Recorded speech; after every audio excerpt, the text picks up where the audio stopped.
Salut tout le monde, bienvenue dans un nouvel épisode de mon calendrier de l'Avent. Aujourd'hui, je voulais vous proposer 10 activités à faire qui coûtent presque rien pendant le temps des fêtes et qui vont, je l'espère en tout cas, vous aider à passer un temps des fêtes encore plus magique, mais aussi un temps des fêtes plus doux et plus lent. Ma première activité, c'est de visiter des marchés de Noël. Honnêtement, il n'y a rien de plus magique qu'un marché de Noël pour vous mettre dans l'ambiance des fêtes. Puis en plus, c'est le temps idéal pour encourager des petites entreprises qui sont locales, puis qui sont éthiques, puis bio et tout ça. En deuxième, c'est quelque chose que j'ai abordé beaucoup dans d'autres épisodes passés de mon calendrier de l'Avent, mais c'est de tout simplement bricoler. Vous pouvez bricoler des décorations, des cartes de Noël ou même fabriquer vous-même vos cadeaux à offrir. Je trouve que c'est une super belle activité que vous pouvez faire seul, en famille, avec vos enfants, en écoutant de la petite musique de Noël. En troisième, une de mes activités favorites de tous les temps, c'est de jouer à des jeux de société. On dirait qu'il n'y a rien de plus magique que d'être en congé pendant le temps des fêtes puis de jouer à des jeux de société. On dirait que ça rend... Je sais pas, c'est tellement cosy comme feeling. Ma quatrième activité, c'est d'écouter de la musique de Noël et des films de Noël. Mes playlists favorites de Noël en ce moment sont Michael Bublé, bien entendu. J'ai trouvé même une playlist cette année de Noël d'Harry Potter et de Narnia que j'ai beaucoup appréciée. Et bien entendu, qui peut oublier la playlist de Noël de Elvis Presley. C'est incroyable. Pour ce qui est de mes films de Noël favoris, je vous conseille vraiment Le sapin a des boules. C'est mon film favori que j'écoute à chaque année. Il est tellement drôle. J'aime aussi Le Grinch. Et puis ça, c'est la version originale avec Jim Carrey dedans. Il est tellement drôle, mon Dieu. Un de mes films de Noël favoris aussi, c'est Astérix et Cléopâtre.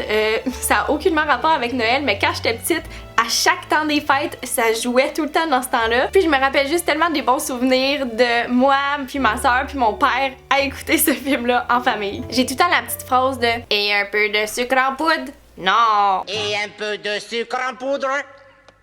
Non! Tu sais, quand ils font comme le gâteau à l'arsenic, là, c'est comme le gâteau empoisonné, là, puis là, Cléopâtre a dit qu'on emmène mon goûteur! Que l'on appelle mon goûteur! Un autre de mes films favoris, c'est Elf. On dirait que Elf, c'est comme la représentation de moi, mais en homme puis en elfe.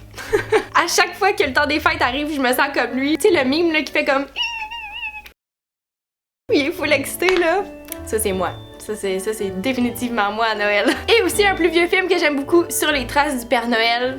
Ça a marqué mon enfance, je l'aime tellement. Bref, il y en a tellement, mais je vais m'en tenir à ces films-là. Numéro 5, c'est de faire de la cuisine. Honnêtement, une des choses que j'aime le plus dans le temps des fêtes, c'est de passer du temps dans la cuisine avec ma mère puis ma grand-mère à cuisiner des tourtières véganes, des biscuits en pain d'épices. Je trouve que c'est chaleureux, c'est un moment pour jaser avec les personnes qu'on aime, ça sent bon dans la maison, puis en plus, on peut manger de la bonne bouffe. Numéro 6, c'est de désencombrer votre maison, que ce soit vos vêtements, les jouets pas utilisés par vos enfants, les jouets pas utilisés par vos chiens, ou tout simplement des choses que vous servez plus ou que vous avez plus de besoin. Puis c'est le moment idéal de ramasser tout ça puis de faire un don aux personnes qui en ont besoin ou d'aller le porter dans une ressourcerie ou dans une friperie. Numéro 7, c'est de lire un bon livre. Je sais pas pour vous, mais on dirait que dans la cohue de la vie, j'ai plus le temps de lire des livres. On dirait que je fais juste courir partout, pressée, stressée. Fait que le temps des fêtes, c'est le moment idéal de prendre un bon livre, lâcher les téléphones cellulaires, lâcher les réseaux sociaux, puis de vous asseoir idéalement à côté d'un feu de foyer, enrobé d'une doudou avec un chocolat chaud, une tisane chaude et de lire un livre.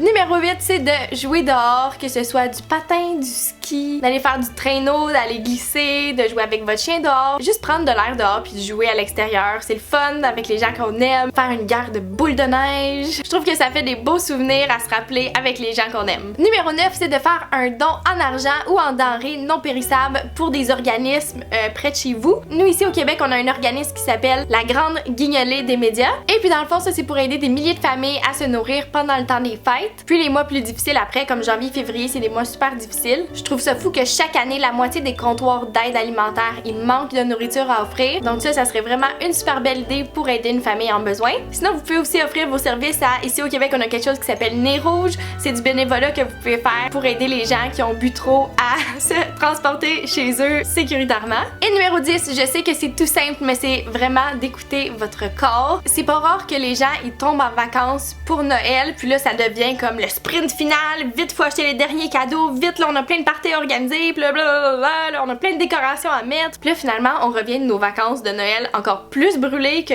quand on avait commencé. Donc c'est ça, je vous amène à peut-être plus écouter votre corps, puis ça prendre le temps d'écouter de la musique de Noël, d'écouter des films.